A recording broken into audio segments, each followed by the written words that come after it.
I didn't see what he was yelling at. I didn't see the ambulance coming, but I remembered him yelling. That was the last thing I heard from him. It was an ordinary Sunday afternoon, quiet, peaceful, and seemingly uneventful. A family was heading home from church, enjoying the calm end to their weekend. But in just moments, everything would change in a way no one could have seen coming. A terrible crash would claim one life, leave another hanging by a thread, and send a young boy on a journey into heaven that would mark him forever. This is the astonishing true story of Landon Whitley, a boy who died, met Jesus, and came back with a powerful message that continues to inspire hearts today. Before we begin, be sure to subscribe so you never miss real-life stories that bring faith to life. It all started on October 19th, 1997.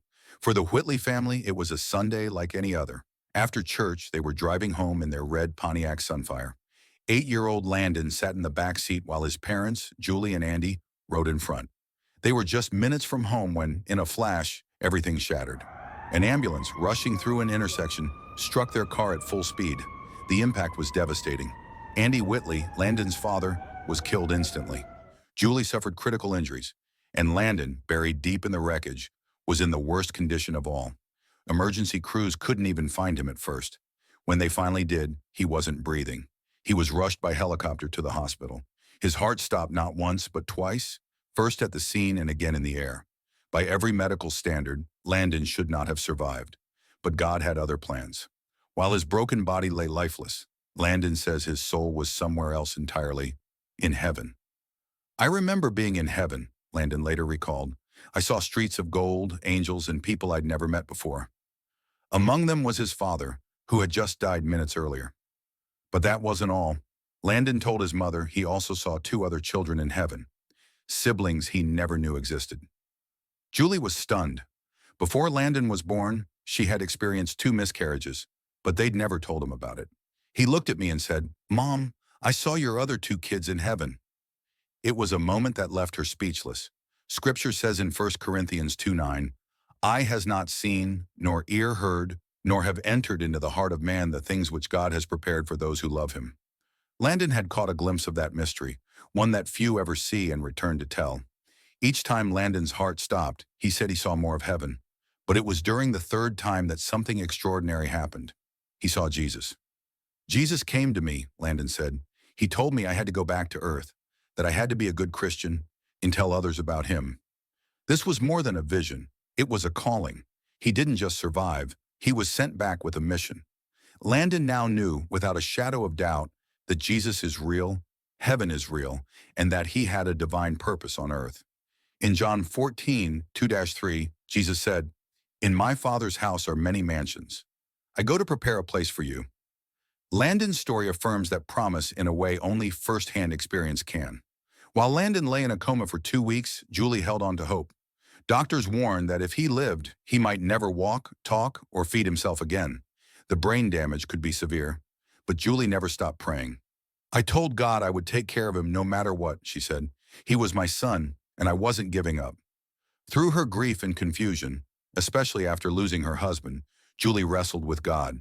I remember sitting at the funeral just angry. I asked, "God, where were the angels?"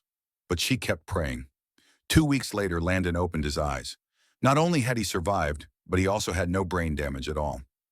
Julie braced herself to tell him the heartbreaking news about his dad. But before she could, Landon looked at her and said calmly, "I know. I saw him in heaven." Then he continued to tell her about the angels, the 2 siblings, and most importantly, what Jesus had told him. From that moment forward, Landon and his mother began sharing their testimony. "I want people to know Jesus is real," Landon says. "There are angels, there's a heaven, and life gets better in the end." Physically, Landon didn't come back unscarred. He had to undergo many surgeries. Today, he has 23 metal plates in his head, partial blindness in one eye, and part of his skull had to be used to rebuild his nose. Still, he calls his life a blessing. "I've been through a lot," he says, "but I know I'm here for a reason." He now lives a relatively normal life, and each time he shares his story, he brings people closer to Christ, not because he has to, but because he wants to. Julie's faith has also been transformed. Where once she questioned God's presence during the crash, she now believes he was there all along. "I used to ask, where were the angels? Now I believe they were right there, guiding Landon, helping him survive, and giving us a message to share. Romans 8:28 says, "And we know that in all things God works for the good of those who love him." Julie and Landon's journey proves it. Instead of living in bitterness, they walk in purpose, using their pain to shine light on Christ's love. Landon's story is more than a miracle. It's a message that heaven is real, that Jesus is real, and that each of us is called to live like we believe it. Revelation 3:20 reminds us, "Behold, I stand at the door and knock." Maybe today he's knocking on your heart. If you've been distant from God or unsure of what you believe, let this story remind you, he's closer than you think.